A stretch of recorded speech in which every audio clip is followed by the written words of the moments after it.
Ja przestaję się modlić, bo ta modlitwa nie jest taka fajna, ekscytująca i wycofuję się z budowania relacji z Jezusem, bo nie daje mi fajnych doświadczeń. Co jest w ogóle totalną bzdurą, bo jeżeli kogoś kochasz, to ty wybierasz, że tę osobę będziesz kochał nie tylko na etapie ekscytacji, tylko ty idziesz w tą relację, nawet kiedy jest posłucha. Naprawdę w każdym doświadczeniu możemy rozmawiać z Bogiem, a wręcz On chce z nami rozmawiać i naprawdę jest tym, który nas najgłębiej rozumie. Jezus ci kibicuje, że Jezus jest z ciebie dumny, że On ci bije brawo. Dałeś radę, synu, dałaś radę, córko. Jestem z ciebie dumny. Kochani, pozdrawiam was już z Łagiewnickiego ogrodu i tutaj dogrywam to, czego nie dałam rady nagrać w Kokotku. Tak, bo koniecznie chcę was tam zabrać, chcę wam pokazać to piękno, które się tam wydarzyło i opowiedzieć o tym, co odkrywaliśmy razem na warsztatach z młodymi.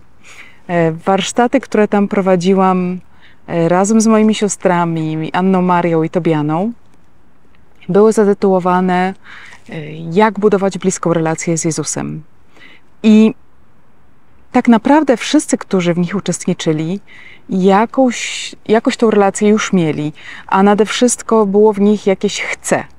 No, chyba że się zdarzyły jakieś osoby, które były tam z różnych przyczyn, niekoniecznie tych, ale myślę, że większość miała w sobie to chce. Chce budować tą bliską relację z Jezusem i ciągle zadaje sobie pytanie jak. I słuchajcie, to już jest w ogóle połowa sukcesu, jak nie 80% sukcesu.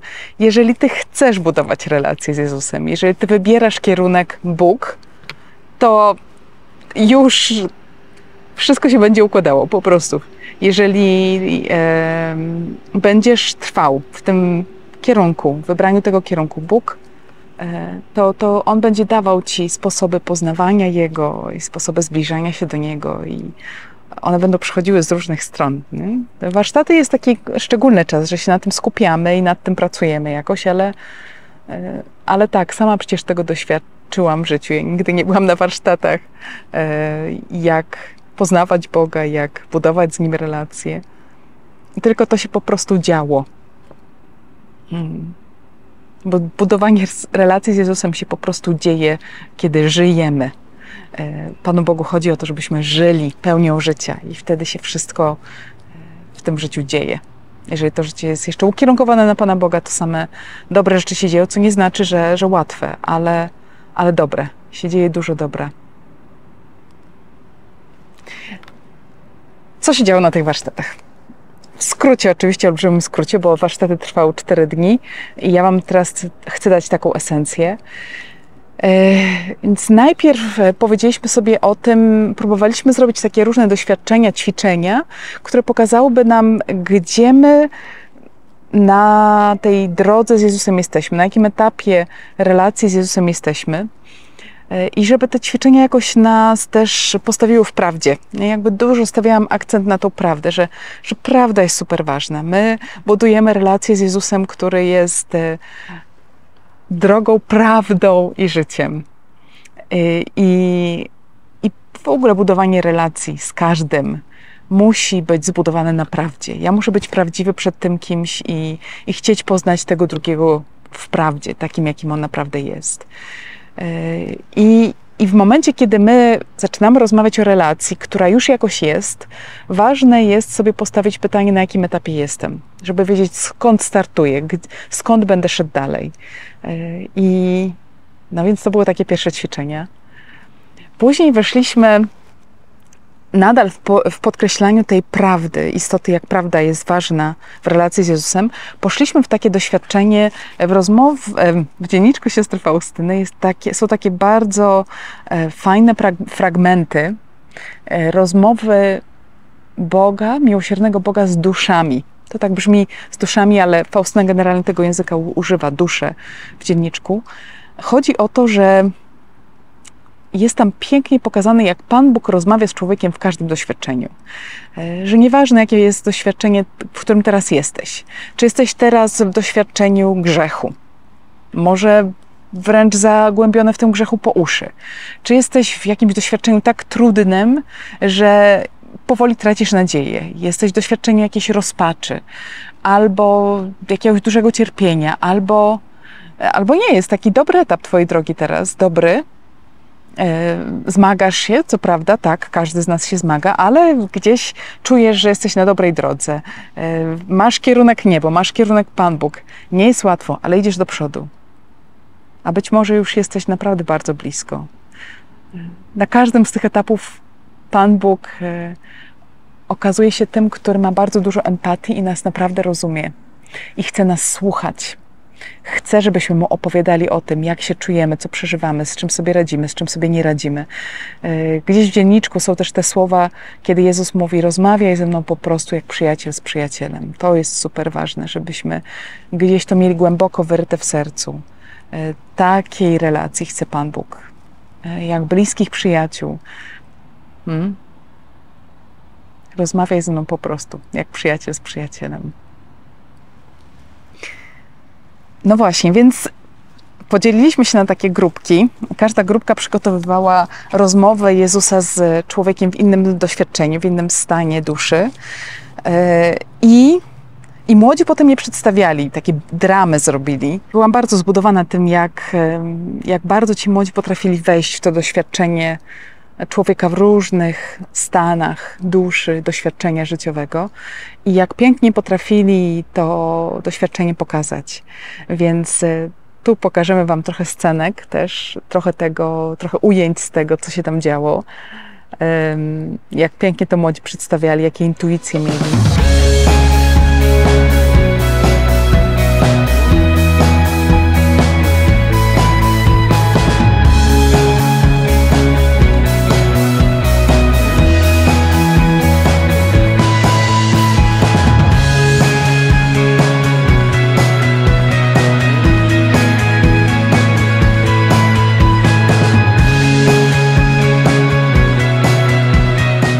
I mam nadzieję, że to, co najbardziej młodym zostało w sercu po tym doświadczeniu tych rozmów Boga z człowiekiem w różnym doświadczeniu, że będzie to, że naprawdę w każdym doświadczeniu możemy rozmawiać z Bogiem, a wręcz On chce z nami rozmawiać i naprawdę jest tym, który nas najgłębiej rozumie i ma najwspanialsze wyjaśnienie i rady. On naprawdę rozumie ten stan, w którym jesteśmy i ma rady, jak go przeżyć, jak przez niego przejść. Bo żadne doświadczenie życiowe nie jest permanentne, nie jest na stałe. Każde jest jakimś etapem, jest przejściowe. I to, co jest istotne, to znowuż nie pytać dlaczego ja to doświadczam. Już wam kiedyś o tym mówiłam.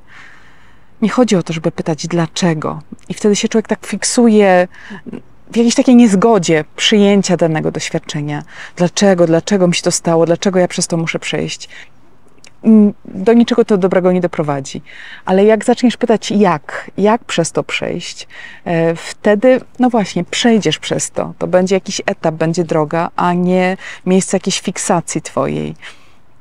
Nam się to zdarza w życiu często. Zdarza się, że się jakoś zakręcimy tak, fiksujemy się na jakimś doświadczeniu, na jakiejś sprawie.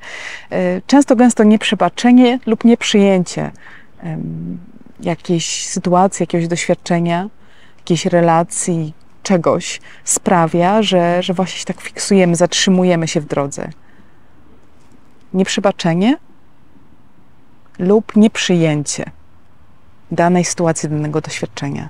A w momencie, kiedy ja w to wejdę i będę potrafił nazwać, jak ja to przeżywam, czego doświadczam, z czym sobie nie radzę i będę rozmawiał o tym z Jezusem, On będzie miał odpowiedzi, będzie miał sposoby wyjścia. To jest bardzo ważne.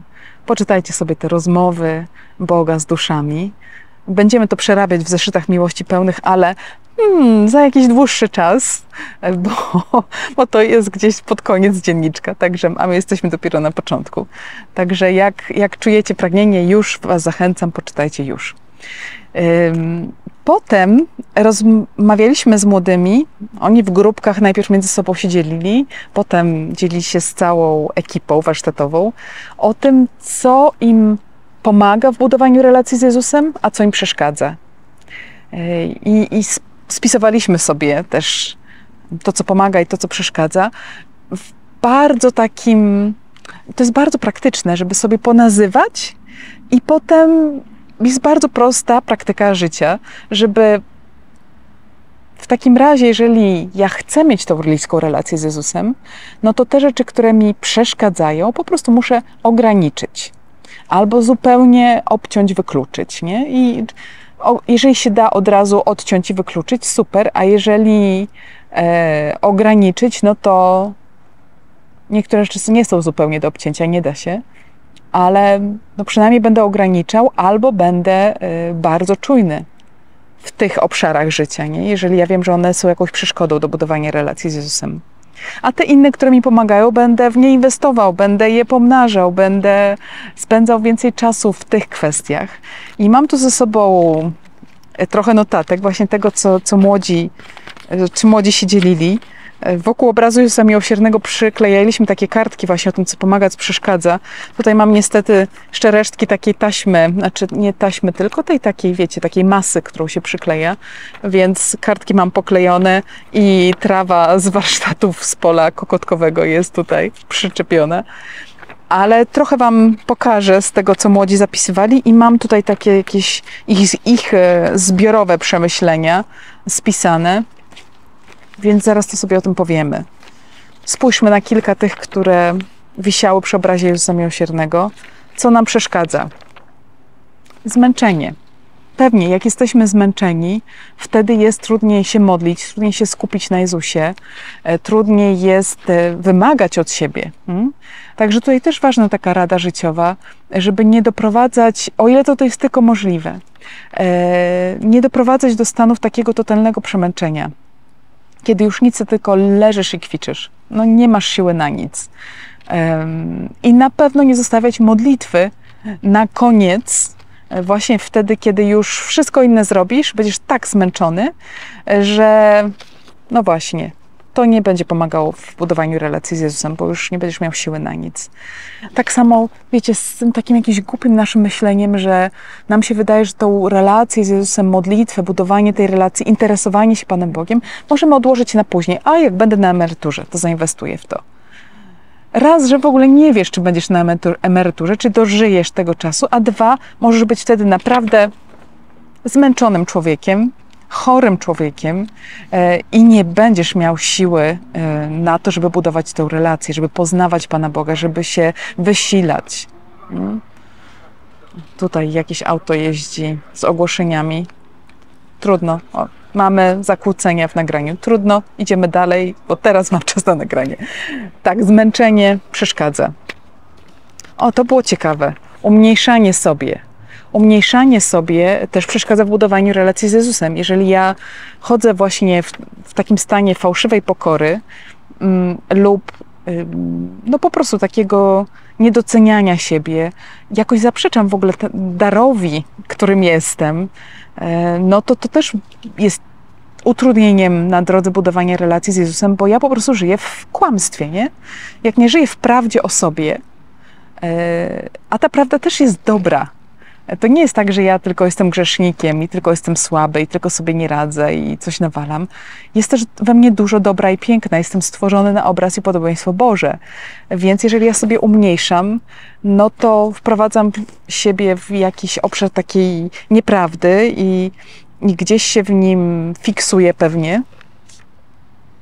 No i ciężko w takim stanie budować relacje z Jezusem. Brak zaufania się odklei, tak, brak zaufania na pewno przeszkadza w budowaniu relacji z Jezusem i dlatego na warsztatach poświęciliśmy też taką znaczącą część czasu na to, żeby porozmawiać o tym, jaki Pan Bóg jest. To na podstawie oczywiście obrazu Jezusa Miłosiernego się świetnie przedstawia, jaki On jest. Zachęcam, jeżeli jeszcze nie słuchaliście, na naszym kanale Blisko Rachamim, w playliście archiwum jest takie nagranie, chyba pierwsze takie nagranie, które zrobiłam, nagranie konferencji Uratowani przez miłość. I w tej konferencji właśnie idę przez ten obraz i przedstawiam Jezusa. No, jest też wspaniały podcast Zbliżenia, gdzie każdy szczegół obrazu omawiam, który no, po prostu coś piękną rzeczywistość o Jezusie przedstawia. Jakby pokazuje nam Boga w prawdzie, skupiając się na poszczególnych elementach obrazu. Zachęcam, słuchajcie podcastu Zbliżenia. Naprawdę, to jest pierwsze dziecko blisko Rahamim, dlatego ma skandalicznie mało wyświetleń w porównaniu z nowymi rzeczami, które wrzucamy, no bo to było wsadzone w sieć na samym początku. Bardzo warto do tego wrócić, bo jakość i przekaz jest super. Po prostu temat jest super. No to nie to, że ja to nagrałam, tylko że temat jest super. To trzeba się z tym zapoznać.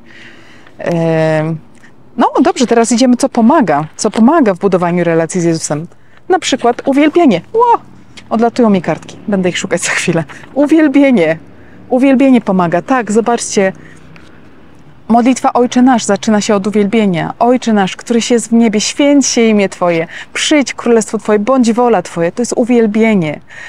My w stanie uwielbienia jesteśmy w stanie, no to jest właśnie stan prawdy. My zawsze mamy za co Panu Bogu dziękować. Uwielbienie otwiera w nas przestrzeń na Boga, na relacje. W momencie, kiedy ja jestem wdzięczny, kiedy ja widzę dobro, nie fabrykuję dobro, nie wymyślam jakiegoś dobra nieprawdziwego. Nie, zawsze jest dobro w moim życiu. Zawsze jest dobro, za które mogę podziękować, które mogę podkreślić i jak ja wchodzę w tą przestrzeń wdzięczności, wtedy mi w ogóle łatwo budować wszelkie relacje. No i na pewno tą relację z Panem Bogiem, uwielbienie. Co nam pomaga w budowaniu relacji z Bogiem? Jak myślicie, co będzie następne? Na literkę C się zaczyna i ma tylko 1, 2, 3, 4, 5 literek. Co to jest? Na literkę C 5 literek? Cisza. Cisza. Przestrzeń ciszy. To jest bardzo ważne, żeby każdego dnia znajdować taką przestrzeń na ciszę, na skupienie, na czas z Bogiem tak 1 na 1, czas na poznawanie Boga bez rozproszeń. Te rozproszenia, wiadomo, mogą gdzieś tam w nas się dziać, bo my idziemy na modlitwę z całym chaosem naszego życia i im bardziej jest chaotyczne nasze życie, tym bardziej ten chaos będzie się wkradał też w modlitwę. Natomiast budując gdzieś coraz więcej takich przestrzeni ciszy, jakby dbając o to, żeby taka przestrzeń ciszy była w moim życiu, coraz łatwiej mi jest żyć w obecności Bożej, w ogóle uświadamiać sobie, że On jest za mną zawsze. I wchodzić w modlitwę, i wchodzić w prawdę o sobie i o Bogu. Cisza jest bardzo ważna. Pomaga w budowaniu bliskiej relacji z Jezusem zdecydowanie. No, następny czynnik, który pomaga, na literkę W i ma trochę więcej liter. Wspólnota. Wspólnota. Wspólnota pomaga, tak. Bardzo ważne jest, żebyśmy mieli wspólnotę ludzi, którzy wierzą podobnie jak my, mają cel życia podobny jak my, tudzież identyczny, niebo, Bóg, którzy też chcą budować tą bliską relację z Nim. Wspólnota nas stawia w prawdzie, wspólnota nam pomaga żyć w prawdzie i poznawać Pana Boga w prawdzie. I też w momencie, kiedy ty nie masz siły się modlić, wspólnota się modli się za ciebie, niesie cię ich modlitwa i inspiruje cię wspólnota. Też weryfikuje cię w momencie, kiedy ty wchodzisz w jakąś iluzję swojej relacji z Jezusem, taką z chmurki, jaka to ona już nie jest, wspólnota cię zweryfikuje. I też w relacji z innymi zobaczysz, czy ty naprawdę kochasz Pana Boga, nie? I w przestrzeni relacji będzie ta twoja miłość do Boga się okazywać, nie? Objawiać. Jeżeli nie kocham człowieka, który jest przy mnie, którego widzę, jak mogę mówić, że kocham Boga, którego nie widzę? Boga, który stworzył tego człowieka, który mówi, że jest ojcem tego człowieka, który za tego człowieka oddał życie. Każdy człowiek ma nieskończoną godność i Jezus mówi, że jakiekolwiek dobro uczyniliśmy dla drugiego człowieka, On przyjmuje, jakobyśmy je uczynili dla Niego. To jest bardzo ważne, żebyśmy w tej przestrzeni zawsze żyli, nie?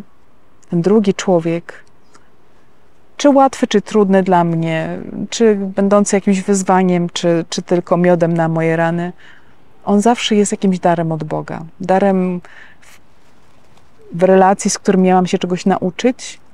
On ma mnie do czegoś sprowokować może. Albo kimś, który będzie mnie prowadził do Boga.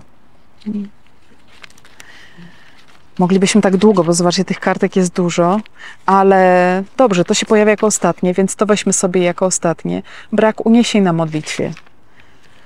To jest rzecz bardzo ważna, żebyśmy sobie o tym mówili, zwłaszcza w dzisiejszych czasach, kiedy coraz bardziej są popularne te wszystkie, w lecie jest tyle tych różnych spotkań młodych teraz, w tylu miejscach i różnych koncertów uwielbienia, które są super.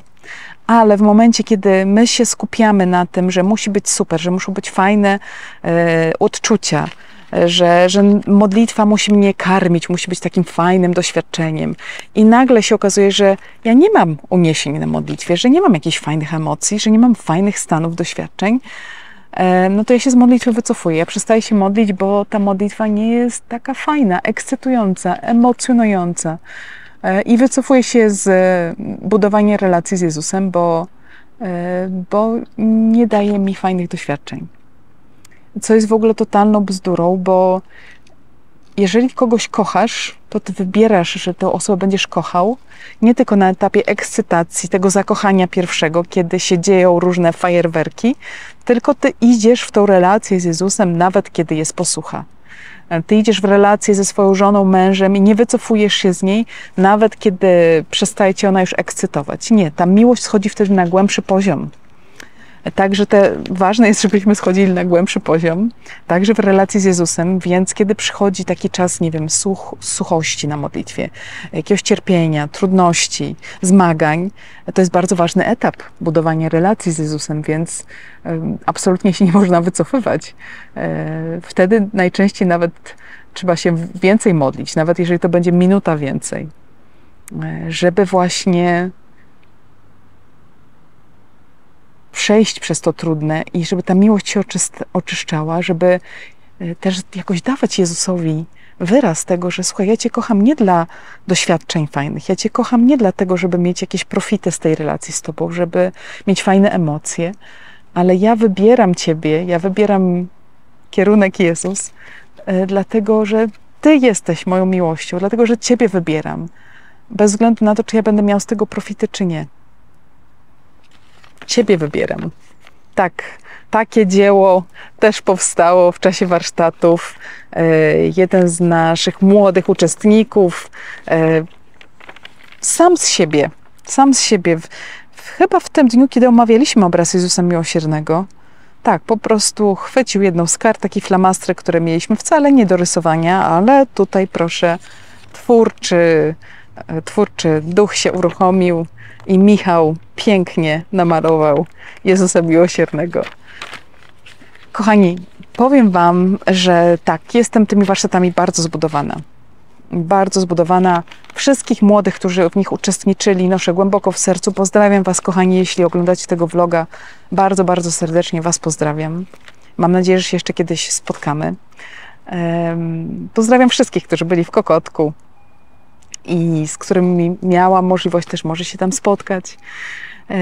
I jeszcze zobaczcie też parę ujęć z tego bardzo słynnego biegu festiwalowicza, który jest bardzo taką jakby ikoną, taką charakterystyczną fotką, ilustracją festiwalu w Kokotku. I w momencie, kiedy ja go doświadczyłam, jak znam go tylko ze zdjęć, no to tak można mieć różne opinie na jego temat. A po co to? A tylko się człowiek wybrudzi, a tam jeszcze jakieś bakterie, nie wiadomo co. Ale w momencie, kiedy człowiek pójdzie tam i zobaczy, to przeżyje jako nawet kibic, bo ja tam tylko kibicowałam tym młodym. Młodym i nie tylko młodym. Różne osoby biegły. To ja byłam głęboko wzruszona, słuchajcie, właśnie tym wymiarem takim wspólnotowym, jak bardzo ten bieg jakoś pokazuje, jak ważne są relacje i z drugim człowiekiem, i z Bogiem. Dwa obrazki takie Wam dam. Relacje z człowiekiem, gdzie są istotne, jak to zobaczyłam tam w tym doświadczeniu biegu.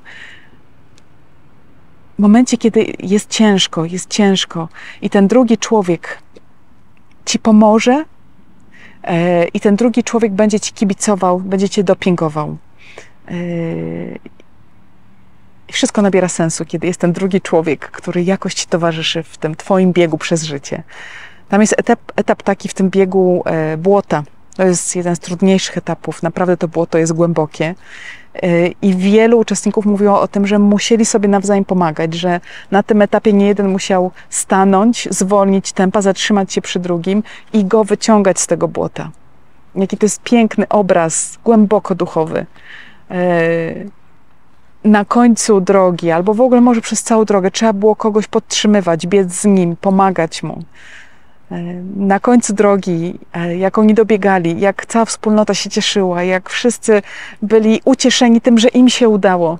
I to nie było w ogóle, to było tak czyste, nie? Że tutaj w ogóle o mnie nie chodzi, ja kibic tutaj w ogóle się nie liczę, ale ja się cieszę tobą, ja na tym ostatnim odcinku drogi kibicuję ci, dodaję ci odwagi, dasz radę, pobiegnij, jeszcze tylko, nie wiem, 500 metrów, dasz radę. I w ogóle jestem z ciebie dumna, nie? To było tak piękne, jak witali się, jak czekali na siebie, jak... To też taka piękna ilustracja końca życia. Ja myślę, że tak będzie właśnie, jak będziemy dzielnie walczyć w życiu, wiecie, o to, co najistotniejsze w życiu. O miłość do Boga, do drugiego człowieka, do siebie samego. To na końcu tej drogi naszej, to całe niebo będzie nam bić brawo, będzie nas witać po drugiej stronie życia z radością. Nie wygrałeś, dałeś radę. Gratulacje, cieszymy się. To jest ten wymiar, który tak wyraźnie zobaczyłam przy tym biegu Festiwalu Wyjścia. Jest jeszcze taki inny wymiar. Wiecie, były osoby, które dobiegały dosyć późno. No bo raz, że ludzie biegli na 3 tury w ogóle, 3 grupy ruszały o różnym czasie. 2, no nie wiadomo co tam po drodze ich spotkało. 3, no każdy ruszał z innego w ogóle pułapu kondycji, nie? I umiejętności biegaczych, no. Ja tych nigdy nie posiadałam, więc pewnie też bym dobiegała jako ostatnia, jakbym brała udział w tym biegu. I też taka refleksja, że w momencie jak niektórzy dobiegali już na samym końcu, bywało i tak, że niewiele osób im kibicowało, no bo towarzystwo się już albo rozeszło, albo trochę też entuzjazm straciło, już tyle razy klaskali, no to już kolejna osoba, tam ich bardzo dużo biegło. To gdzieś ten entuzjazm mógł opadać i tak sobie myślę, że jeżeli ty nie masz takiej naprawdę bliskiej relacji z Jezusem, to możesz być bardzo rozczarowany i rozgoryczony, że nie ma tych ludzi, którzy ci kibicują, że nikt nie poczekał, że nikt ci nie klaszcze, że nikt nie docenia. A tam nie ma złych intencji często, tylko tak wyszło, nie? Ale jeżeli ty masz tą bliską relację z Jezusem, to ty z Nim biegniesz. Ty z Nim biegniesz, ty z Nim dobiegasz i nawet jak nie ma tam ludzi, nie ma kogoś, kto ci będzie klaskał, nie ma kogoś, kto ci powie, jestem dumny z ciebie, dałeś radę, to ty masz Jezusa, tą najważniejszą relację, tą, która najbardziej wypełnia.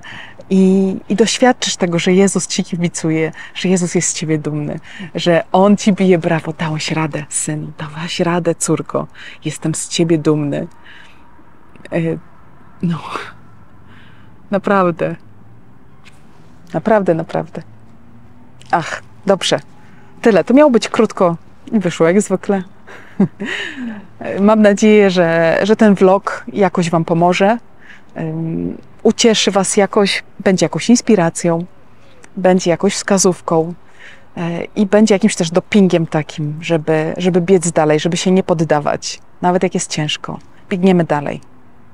Kibicujmy sobie nawzajem i modlitwą, wsparciem modlitewnym, to jest ważne, i dobrym słowem, i zainteresowaniem tą drugą osobą, kimś, kto może koło ciebie teraz biegnie, albo właśnie przestał biec, albo tonie w błocie i potrzebuje, żebyś ty się nad nim pochylił i go wyciągnął, żebyś zauważył go. Niech się dzieje dobro. Pozdrawiam, kochani, z Bogiem. Do zobaczenia w kolejnym vlogu lub kolejnym podcaście Zeszyty Miłości Pełne. Tak, w wakacje nam się to trochę przeplata, vlogi i podcasty. Tak, do zobaczenia.